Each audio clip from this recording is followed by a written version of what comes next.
एकांत में बैठी हैं मां पार्वती मैया ने भगवान शिव जी से विनय करा, निवेदन करा, प्रार्थना करी, विनय करा। और एक प्रश्न माता पार्वती जी ने भगवान शिव जी से पूछ लिया। एक प्रश्न आज पार्वती जी ने भगवान शंकर से एक प्रश्न पूछा कि भोले बाबा ये बताओ,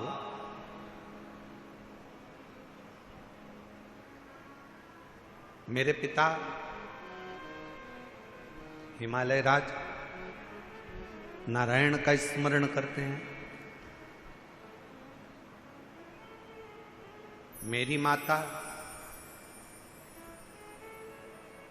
नारायण का स्मरण करती हैं, मेरा भाई नारायण का स्मरण करते हैं, पर एक बात समझ में नहीं आती कि मुझ में आपके चरणों की भक्ति कैसे प्राप्त होगी।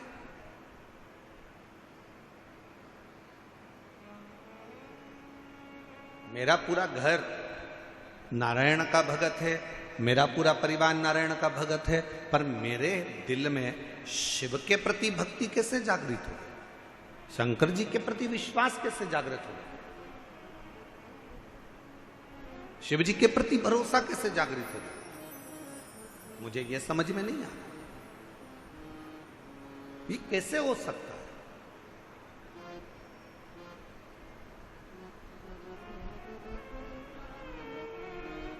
ये कैसे होगा? शंकर भगवान मौन होकर बैठे रहे, तुप्त एकदम शांत। भगवान शिव थोड़ी देर बैठे रहे और फिर निवेदन करेंगे, कहीं एकांतेश्वर महादेव आपको दिख जाएं। आपने जल चढ़ाया, जल भी नहीं है, बेलपत्र जो शिव जी पे चढ़ी है उसी को उठाकर फिर चढ़ा दिया, वो भी नहीं है। तो एकांतेश्वर महादेव को देखकर अगर आप एकांत में 2 क्षण शिव जी के साक्षी में, शंकर भगवान के सम्मुख में अगर बैठ गए और अपने दिल की बात, श्री शिवाय नमस्तु, श्री शिवाय नमस्तुभ्यं, श्री शिवाय नमस्तुभ्यं, श्री शिवाय नमस्तुभ्यं। एकांत में बैठकर अगर आपने भगवान शंकर के मूल मंत्र का जाप कर कर अगर अपने दिल की बात भगवान देवाधिदेव महादेव से अगर कह दी, तो निश्चित है कि मेरा शिव आपके हृदय की बात को स्वीकार कर कर आपकी झोली खुशियों से जरूर भर देगा। एकांतेश्वर महादेव। कौन से महादेव? जम के बोलो जरा। एकांतेश्वर महादेव, जो एकांत में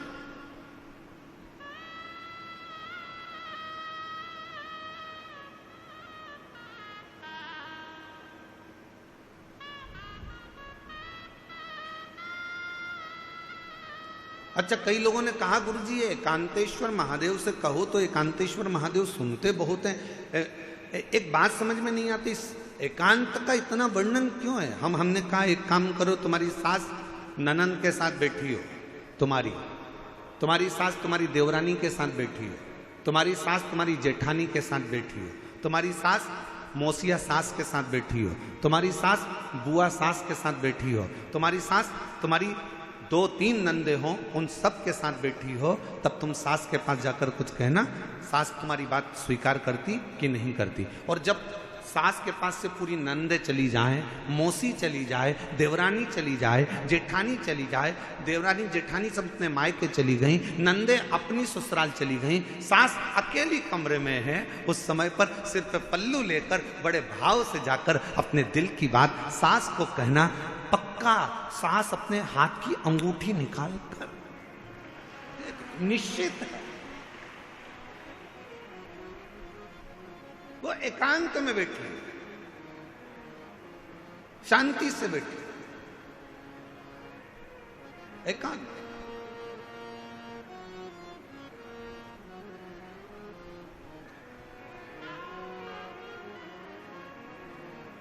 कभी एकांत में बैठे भगवान शिव जी से प्रार्थना करिए, जैसे पार्वती जी कर रही है। पार्वती जी ने कहा मुझे समझ में नहीं आया, मेरे पिताजी नारायण के भगत हैं, मेरी माता नारायण की भक्ति करती हैं, मेरा भाई नारायण की भक्ति करता है, पर मुझ में ये शिव तत्व, ये भगवान शंकर के प्रति अविरल भक्ति, मेरे को भगवान शंकर के प्रति विश्वास, मेरे मन में ये शिव जी के प्रति भरोसा कैसे जागृत हो गया? कैसे? जरा आप भी विचार करिएगा।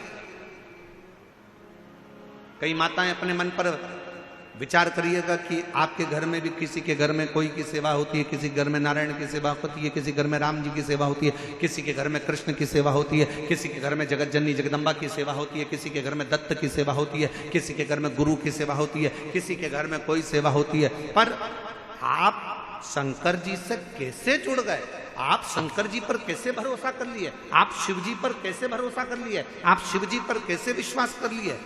तब आपको अभी का अनुभव नहीं होगा तो बाद में कभी ना कभी मालूम पड़ेगा कि ये आज का नहीं है।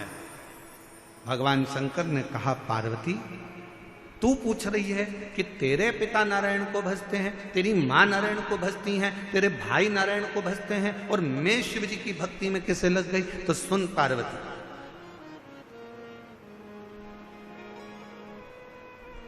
तेरी जो नानी है,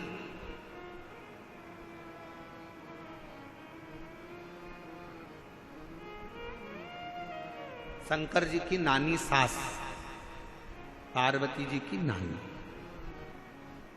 क्या नाम था उनका?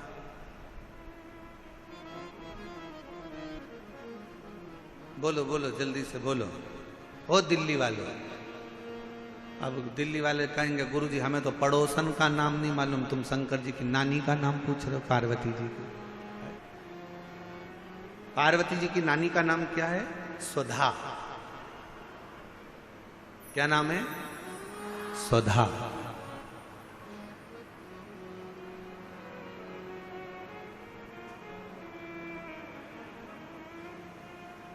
पार्वती जी के नाना जी कौन थे? पित्र। पितृ लोक में जो पितर निवास करते हैं उन पितर की पत्नी सुधा, और पितरों की जो 3 बेटियां हैं, मैना, धन्य और कला, पितरों की।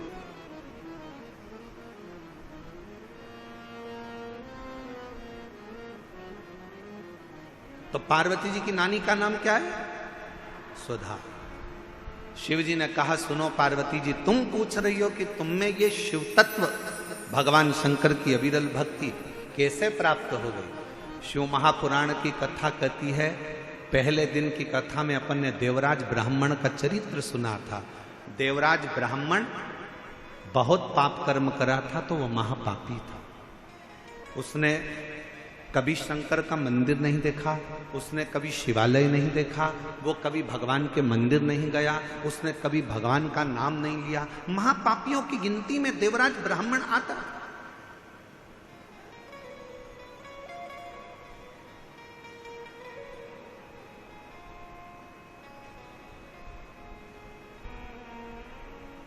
कोई पूर्व का कर्म अच्छा होगा तो ब्राह्मण के घर में जन्म लेना। ब्राह्मण के घर में जन्म लेने के बाद भी ब्राह्मण कर्म नहीं कर पाए। और फिर निवेदन है भाई कि मत बुरे कर्म कर बंदे वरना पछताएगा, भगवान की आंखों से तू बच नहीं पाएगा, तू बच नहीं पाएगा। अरे ओ अज्ञानी मत करना, अरे ओ अज्ञानी मत करना, तेरे कर्म का फल तू ही पाएगा, जैसा किया तूने तेरे आगे आएगा। मत बुरे कर्म कर वरना पछताएगा भगवान की आंखों से तू बच नहीं पाएगा, तू बच नहीं पाएगा। अरे हो अज्ञानी मत करना। शिव पुराण की कथा कहती है बुखार में चक्कर आएंगे तो कोई हाथ पकड़ने वाला मिल जाएगा।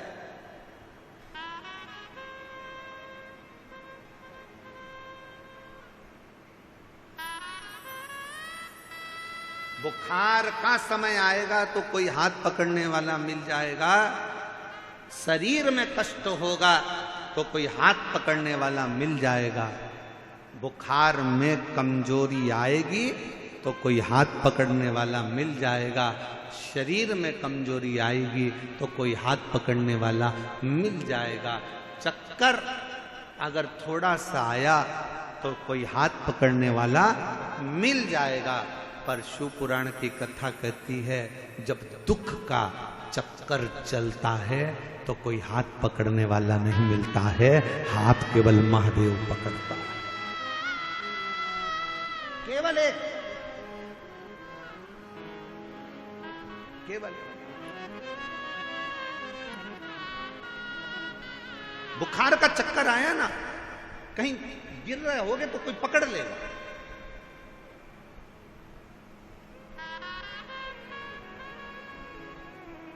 पर जब समय का चक्कर चढ़ता है